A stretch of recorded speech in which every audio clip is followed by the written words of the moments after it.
الشوق يبقى في اغترابي فطير في الحياة من Assalamualaikum warahmatullahi wabarakatuh. Alhamdulillahirabbil alamin. Segala puji bagi Allah, Tuhan semesta alam.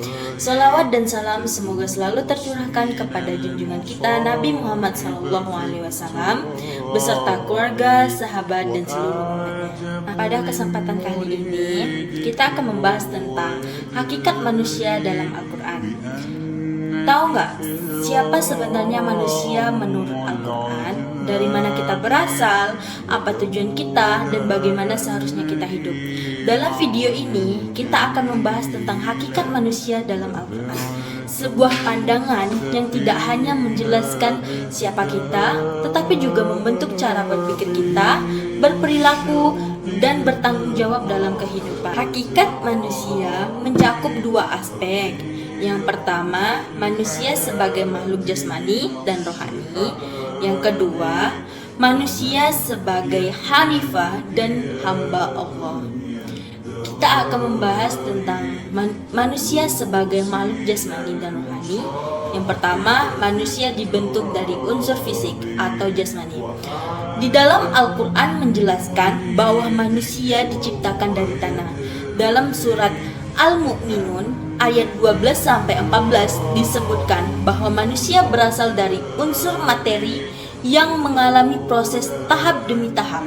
Ini menunjukkan bahwa manusia memiliki sisi jasmani. Bagaimana bagian yang membuat kita butuh makan, minum, istirahat, dan perawatan. Dua, ditiupkan roh oleh Allah Subhanahu wa Ta'ala, cahaya lembut, simbol dari roh. Tetapi Al-Quran juga menegaskan bahwa manusia tidak hanya tubuh. Dalam Quran surah As-Sajdah ayat 9, Allah menjelaskan bahwa setelah membentuk tubuh manusia, Allah meniupkan ke dalamnya ruhnya. Inilah kemuliaan manusia. Kita memiliki dimensi ruhani, akhlak, hati, kesadaran dan kemampuan untuk mengenal Allah.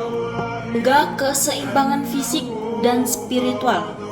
Hakikat manusia dalam Al-Quran menuntut kita menjaga keseimbangan. Kita tidak boleh larut hanya dalam kebutuhan duniawi, tetapi juga tidak meninggalkan kebutuhan batin.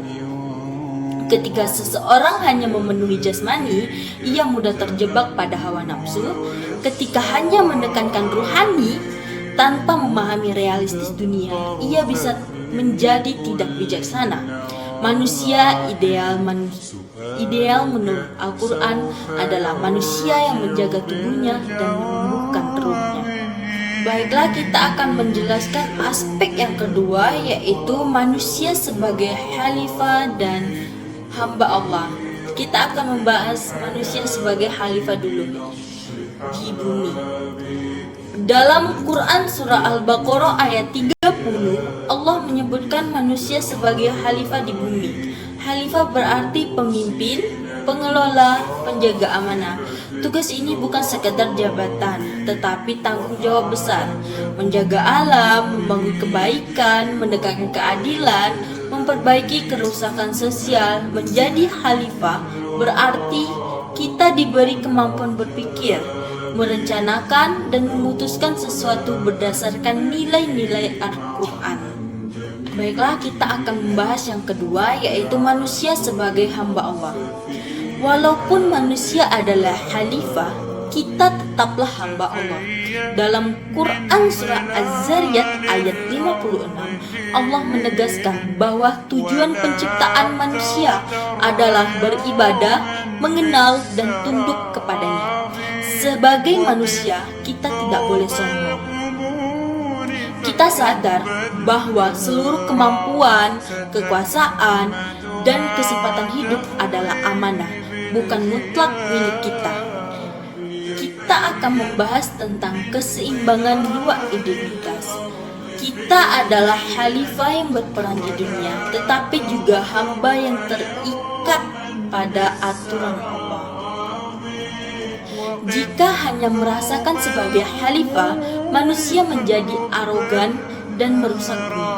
Jika hanya merasa sebagai hamba tanpa mengambil peran, manusia menjadi pasif dan tidak memanfaatkan potensi yang diberikan Allah. Keseimbangan dua identitas ini membentuk manusia yang berakhlak, bekerja keras, tetapi tetap rendah hati.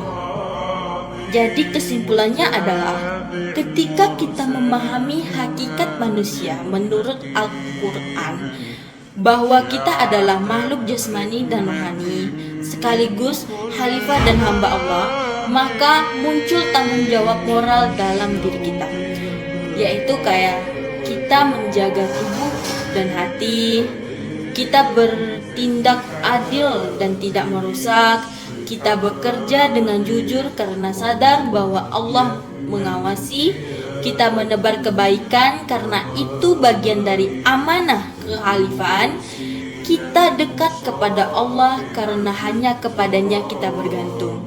Pemahaman ini membentuk pribadi yang seimbang, berakhlak mulia dan bermanfaat bagi sesama.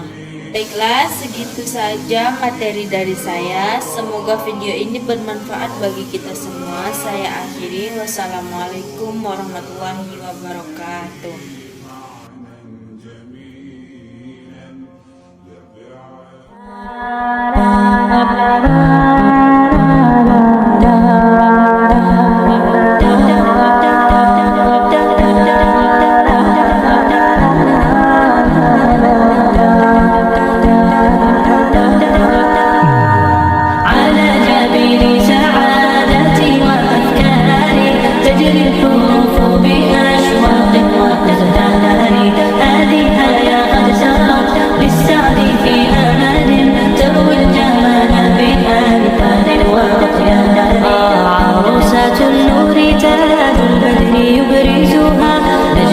يشع بأنوار وأنوار مبارك زوجها جاءت على درر زوج نقاء بتتويج وإبهار.